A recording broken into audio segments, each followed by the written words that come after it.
What's up, everyone, and welcome to Movie Emporium's movie review of The Lovebirds, the newest film from director Michael Showalter. Before we begin, please hit that subscribe button to join Movie Emporium, hit that notification bell at the top to find what's coming next, and comment below on any video that you watch, including this one. So, The Lovebirds is an interesting beast. It's a film that was supposed to be released in theaters, I think in March, actually, or April, somewhere around there.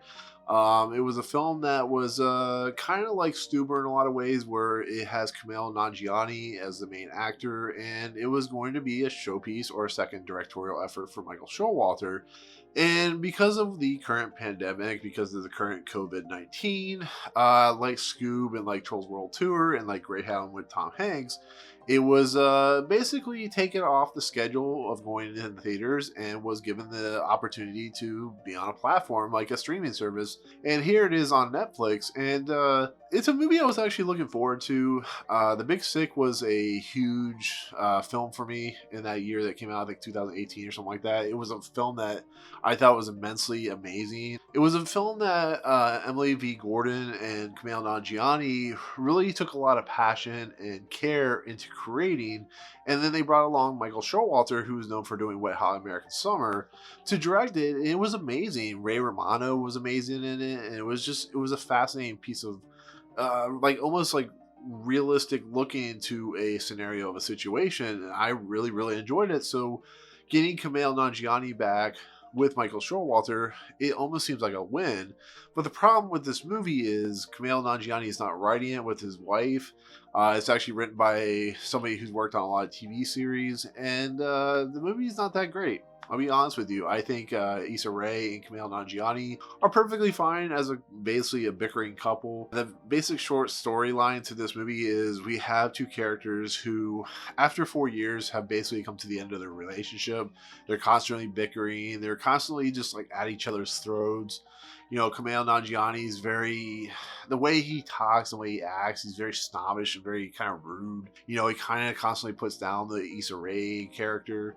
And the Issa Rae character is the opposite end, where she's just fed up and tired. She's just kind of bored and broken. It's similar to Date Night in a lot of ways. With that said, they are going to go to this party.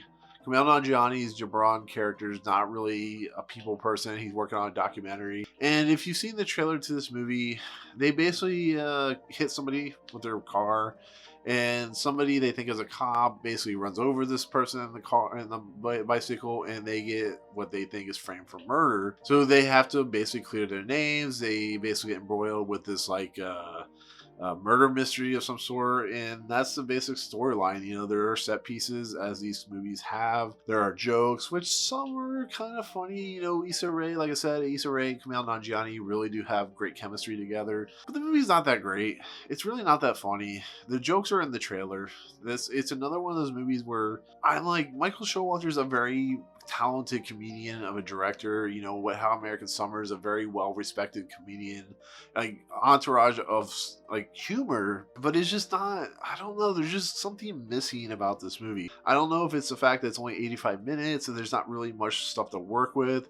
Anna Camp and Kyle Bornheimer, who are talented actors and actresses, are in this movie, but there's like no real purpose to their characters. They're there as like kind of a way to have a fun set piece. It's not really that fun. That's what this movie's problem is. There's not really much fun to it. You know, it like goes literally from the moment when when they're in that murder accident situation to like 20 minutes later, they're just like, they're all over the place. Like, you know, they're able to like escape the police. They're able to like, you know, hide under cover. There's like no real kind of like thrust forward to the story. It's just them getting from point to point to point, and it's not really, you know, there's no real tense situations to it. There's no real, you know, a cohesive whole, which is why this movie just doesn't work for me at all. It's really such a shame because, like I said, the talent is there. It's just not very good. And then the bad guy in this movie is a one-note bad guy. You know, his eventual revelation is not that great. And just like I said in the beginning, or what I've said throughout this review, all the jokes are in the trailer. It really is. You don't really have anything new. And that's what the main problem is with a story like this, is you have to have the humor there. You have to have stuff that you don't see, or else you're going to have a dry, stilted type movie. And it's such a shame. Like I said, I love Kumail Nanjiani. I've said it before. He's a fantastic actor who has an amazing timing in his comedic sensibilities, but it's just the movie's not that good. I don't know what was even going on here. I don't understand it. When they get into the situations, which are few and far between, it's just nothing there. It's really dry and dumb and stupid. It's the same way I felt about Date Night, which this is completely aping off of. But yeah, it's not a very good movie.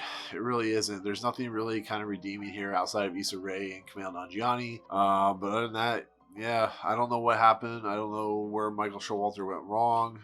Maybe he just needs a better script. Maybe he should have written the script himself. But like Stuber last year, which I've actually come to kind of hate ever since I watched it from the beginning, there's just nothing there that's funny. So it's such a shame. It really is. But it's once again showing that maybe some of these movies that are being released digitally aren't really that good. Maybe there's a reason that they kind of just, the studios found a way to push them off to these digital platforms, because the stuff they want to release in theaters, when we eventually get back into our, our normalcy, the movies that actually will have good content. So, but yeah, that's it. That's my take on the Lovebirds. Like I said, it's a complete disappointment. Not really recommended. So, but yeah, that's it. That's my take on this film, The Lovebirds. Hit the comments below. Tell me what you think of the movie. Did you not like it? Did you like it? All that good stuff. Hit the subscribe button to join Movie Emporium. Hit that notification bell at the top to find out what's coming next. And comment below on any video that you watch on my channel, including this one, as well as liking and disliking this video, as well as any other videos you watch on my channel. But otherwise, thank you so much for watching. Peace out. What's up, guys? Thank you so much for checking out Movie Emporium. I really appreciate it. If you want to, go ahead and hit the subscribe button. Hit the notification button and the bell at the top. Find out what's coming next for Movie Emporium. Also, check out these 2 videos. They're amazing. I think they're awesome. I think you'll enjoy them too. But otherwise, thank you so much for watching, guys. We'll see you next time.